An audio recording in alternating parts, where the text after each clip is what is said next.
Have you ever prayed with all your heart and a few hours later felt exactly the same way? Have you ever poured out your heart to God, asked for help, peace, and strength to move forward, and yet deep down that strange emptiness remained? If so, you are not alone. In fact, what you are feeling is much more common than most people imagine, and what you are about to discover may surprise you.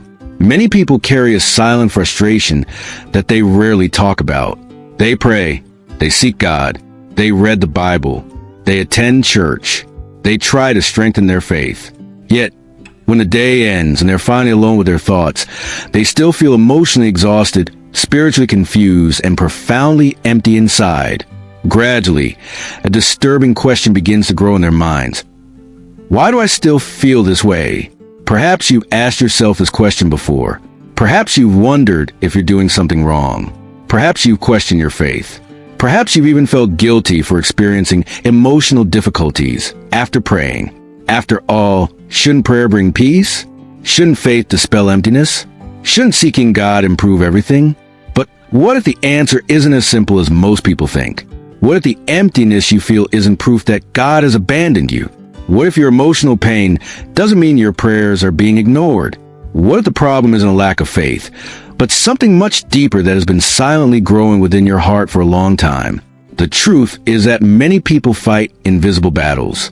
They smile in public while secretly carrying emotional wounds. They fulfill their responsibilities even while feeling disconnected inside. They keep moving forward, but feel that something is missing. Something weighs them down. Something is broken, and because they can't explain it, they often assume the worst. Some people begin to believe that God is disappointed in them. Others think they are spiritually weak. Some become discouraged because they expected prayer to instantly remove all painful feelings. But what if the emptiness you are feeling has both a spiritual and an emotional dimension? What if your mind, your emotions, and your soul were all connected in ways you never fully understood? Psychology shows that emotional wounds don't simply disappear because we ignore them. Pain that is never processed often remains hidden beneath the surface. Rejection, grief, disappointment, loneliness, emotional exhaustion. These experiences can leave marks that continue to affect us long after the original event has passed. And when these wounds remain unhealed, they can create a profound sense of emptiness that accompanies us everywhere, including in our spiritual life. That's why some people pray sincerely and still feel weighed down inside. Not because prayer doesn't matter, not because God isn't listening, but because there may be something happening on a deeper level that has never been fully acknowledged. Have you ever noticed how easy it is to hide emotional pain from others? Sometimes we get so used to carrying our burdens that we forget they exist. We learn to function. We learn to survive. We learn to move on. But deep down, a silent pain remains. And this pain can make us question everything. This can make us question our faith. It can make us question ourselves. It can even make us wonder if God is somehow distant from us. But before you reach that conclusion, stay with me until the end, because what you're about to discover may completely change the way you understand your emptiness, your emotions, and even your relationship with God. And the explanation may be very different from anything you've ever heard before. And before we go any further, I want to ask you something very personal. Have you ever felt like this? Have you ever prayed, sincerely and repeatedly, only to wonder why the emptiness seemed never to go away? If this message touched your heart, leave a comment. You don't need to write a long text if you don't want to. Even a single word can say a lot. Perhaps the word is empty. Maybe he's tired. Perhaps I am lost. Perhaps it's hope. Regardless of how you're feeling right now, I'd love to hear from you. One of the most powerful things about this community is realizing that we're not carrying these struggles alone. Sometimes, reading someone's comment reminds us that there are other people fighting the same silent battles, asking the same difficult questions, and seeking the same answers. If what we've discussed so far has resonated with you, please take a moment to like this video. Not because of an algorithm, but because every interaction helps this message reach someone who may be alone right now, feeling confused, discouraged, or wondering why they still feel empty after praying. You never know who might need to hear these words today. And if you're new here, consider subscribing to the channel. This space was created for people who want to understand their emotions from a psychological and biblical perspective. Every week, we explore topics that many people struggle with in silence: emotional exhaustion, loneliness, anxiety, spiritual doubts, hidden pains, and the challenges that affect both mind and soul. The truth is, conversations like this matter. Your support helps this channel continue reaching people seeking clarity, healing, and hope. And together, we are building community where difficult emotions can be discussed honestly, without shame, and without pretending everything is okay when it's not. Because sometimes, the first step to healing is simply realizing that what you're feeling has an explanation. And what we will discover next is one of the most misunderstood reasons why so many sincere believers continue to feel empty, even after praying. For many people, this emptiness doesn't arrive suddenly. It appears gradually, almost imperceptibly. One day you wake up and realize that something is different. Things that once brought joy no longer have the same effect. The motivation that used to drive you seems to have disappeared. You follow your routine, fulfill your responsibilities, smile when necessary, and do everything that needs to be done. But deep down, something feels disconnected. Perhaps you've already experienced this. You wake up without enthusiasm. Your day seems to go on autopilot. Conversations seem distant. Achievements don't satisfy you like they used to. Even moments that should be meaningful seem empty. And the strangest thing is that you can't always explain why. From the outside, their life may seem completely normal. But deep down, there's a silent question that seems never to go away. What's wrong with me? And then something else happens. You start searching for answers. You pray for peace, but the anxiety remains. You pray for relief, but the burden remains. You pray for clarity, but confusion still grips your mind. After a while, frustration begins to creep in, not because you don't believe in God, but because you expected something to change. You expected the emptiness to disappear. You expected the burden to become lighter. Even so, somehow, you still carry it with you. This is where many people fall into a trap that almost no one talks about. They start from the principle that every emotional struggle must have a purely spiritual cause. If they feel empty, they think their faith must be weak.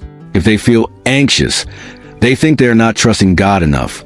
If they feel exhausted, they assume they simply need to pray more. But human beings are more complex than that. Our emotions, our thoughts, our experiences, and our spiritual life are deeply interconnected.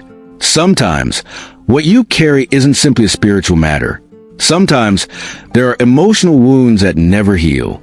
Sometimes, there is mental exhaustion that accumulates over months or even years.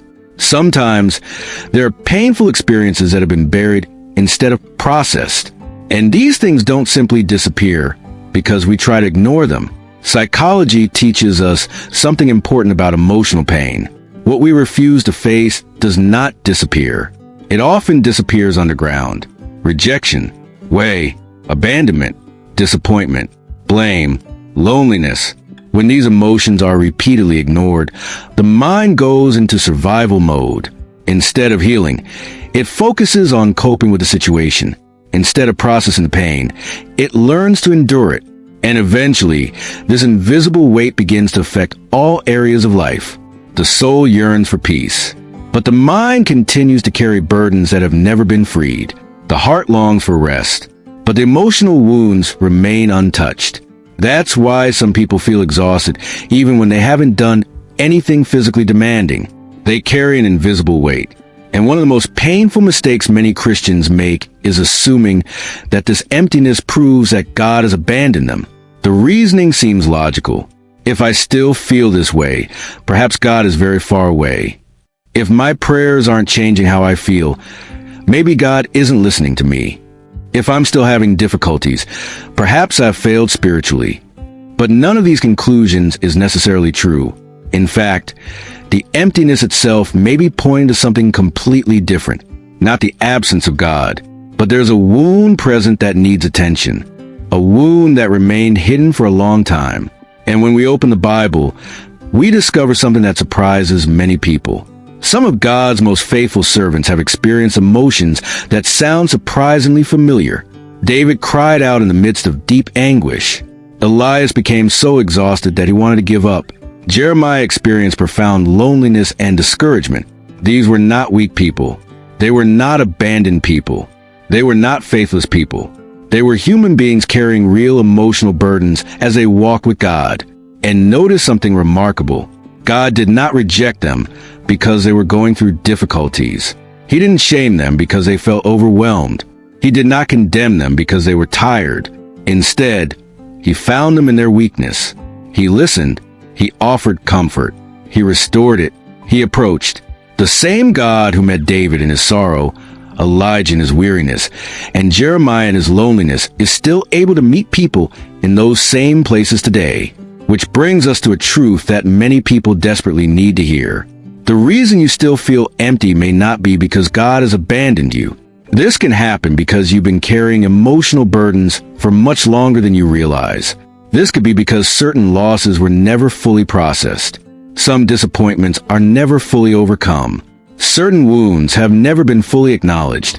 You have survived. You've been holding on tight. You have moved on. But healing requires more than just survival. And if you have been praying while carrying years of unresolved pain, that doesn't mean your prayers have failed. This does not mean that your faith is shaken. And that certainly doesn't mean God has abandoned him. Perhaps, just perhaps, God is inviting you to look beyond the emptiness within yourself. Because sometimes the real issue isn't what you're feeling. It's the hidden wound beneath what you're feeling. And when you start to understand that difference, everything starts to change. And if you stayed with me until this point, thank you very much. Not just by watching this video, but by allowing yourself to reflect on something that many people spend years trying to ignore. The truth is that conversations like this are important because they remind us that we are not alone in our struggles. Sometimes, all we need is to hear the right message at the right time to realize that what we are feeling has an explanation and that there is still hope, even when we can't see it clearly. Before you go, I'd love to hear your opinion. What word best describes how you're feeling today? Empty, tired, alone, hopeful, or perhaps it's a completely different word. Write that word in the comments. And if you watch the video until the end, add the phrase, "This message was for me." I'll read the comments. And you might discover that there are many other people going through similar emotions and asking the same questions you're asking right now. If this type of content helps you better understand your emotions from a psychological and biblical perspective, consider subscribing to the channel. This is the kind of conversation we're building here, a space where difficult emotions can be discussed honestly with truth, compassion, and hope. You can also like this video, not as a favor to me, but as a way of telling YouTube that these conversations are important and should reach more people who may be suffering in silence right now. And before you leave, there's another video waiting for you. This ties in perfectly with what we discussed today and further explores emotional and spiritual challenges that many people face but rarely talk about. So click on the next video and continue with me there, because sometimes the answer you're looking for isn't far away. It's simply at the next stage of the journey.